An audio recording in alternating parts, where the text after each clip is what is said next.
Hi friends, welcome to our YouTube channel banking ज्ञान। आज हम जल्दी से एक बैंकिंग ज्ञान की बातें लेके आपके लिए आए हैं और उसको आप नोट डाउन कीजिए, क्योंकि ये जो है वो इफ़ेक्टिव है फ्रॉम 1 अप्रैल 2024।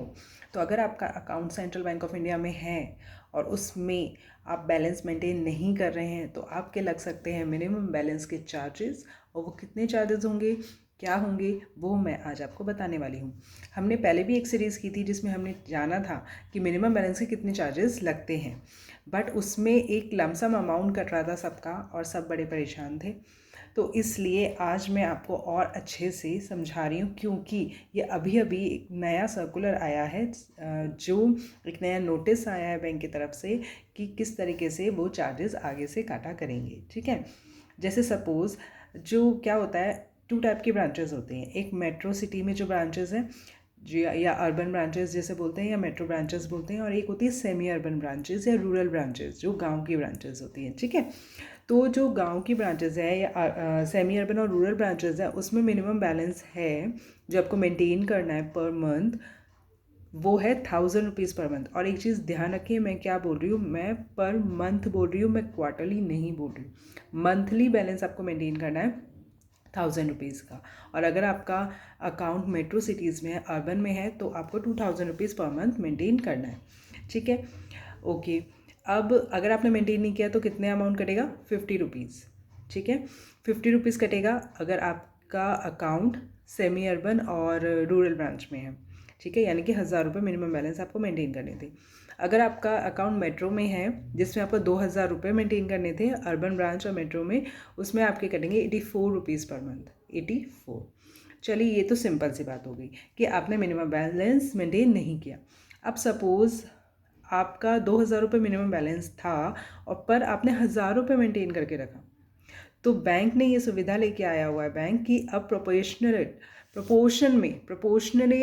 वो आपके बैलेंस काटेगा। सपोज़ आपने 2000 की जगह 1000 रुपये मेंटेन किए, ठीक है, तो आपने 50% रखा, तो 50% ऑफ 84 जो भी आएगा 42, वो अमाउंट आपका पर मंथ का कटेगा।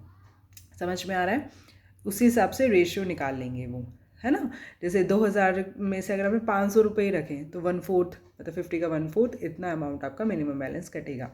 ठीक है, और 84 का 1/4 अगर अर्बन की ब्रांचें हैं तो, ठीक है, रूरल की हैं तो 1000 का 1/4, ठीक है, 50 का 1/4, ठीक है, इस तरीके से आपके करेंगे। ठीक है, नाउ ये तो ठीक है। अब हम बात करते हैं करंट अकाउंट। करंट अकाउंट देखो, बहुत सारे टाइप्स के करंट अकाउंट सेंट्रल बैंक में होते हैं। मैंने एक लेक्चर बनाया भी था करंट अकाउंट का। उसमें जैसे सिल्वर, डायमंड, प्लैटिनम, इस टाइप के भी करंट अकाउंट्स हैं। तो एक करंट अकाउंट होता है उनका सिल्वर, जिसमें आपको 50,000 पर मंथ मेंटेन करके रखना होता है। ठीक है, उसमें क्या होता है, सुविधाएं बहुत सारी है। आपके नेफ्ट के चार्जेस नहीं लगेंगे, इंटरनेट बैंकिंग के चार्जेस नहीं लगेंगे, और भी बहुत सारे जो भी ट्रांजेक्शन्स होते हैं, चेक बुक होते हैं, उन सब के ट्रांजेक्शन उसके चार्जेस नहीं लगते। तो इसलिए वो अच्छे अकाउंट्स हैं अगर आप मेंटेन कर पाए 50,000 पर मंथ तो। ठीक है, उसमें क्या है, अगर आप 50,000 पर मंथ मेंटेन नहीं करती किसी भी वजह से, तो उसमें मिनिमम बैलेंस चार्ज करते हैं 300 रुपये पर मंथ। ठीक है, 300 रुपीज़। अब बात वही है इसमें भी कि सपोज़ 50,000 की जगह आपने 25,000 रखा, ठीक है, तो 50% हो गया ना, तो आपका 300 का 50% 150 रुपीज़ पर मंथ कटेंगे। तो इस तरीके से ये चीज़ आप समझिएगा कि ऐसा नहीं है कि एक पूरा अमाउंट लिया और कट कर दिया। बैंक क्या कर रही है, बैंक ये चाह रही है कि अगर आप कुछ अमाउंट भी मेंटेन कर रहे हो तो आपके मिनिमम बैलेंस चार्जेस कम लगे, राइट। तो वो उन्होंने प्रपोर्शन वाइज कर दिया है कि आपको प्रपोर्शन निकाल के जो अमाउंट होगा वो आपके अकाउंट से डेबिट होंगे मिनिमम बैलेंस के। सो बेटर है कि आप मेंटेन करके रखें। इनकेस आप मेंटेन नहीं करते हैं तो सोचिए समझिए कि किस तरीके से पैसे कटेंगे। ठीक है, ओके गाइज, एक और अपडेट के साथ फिर बहुत ही जल्दी मिलने वाले हैं हम। ओके, जब तक लाइक कीजिए, शेयर कीजिए, सब्सक्राइब कीजिए, and thank you for your support. आप मुझे सपोर्ट कर रहे हैं, मैं तहे दिल से आपके लिए आभारी हूँ। Thank you so much. Okay guys, bye bye.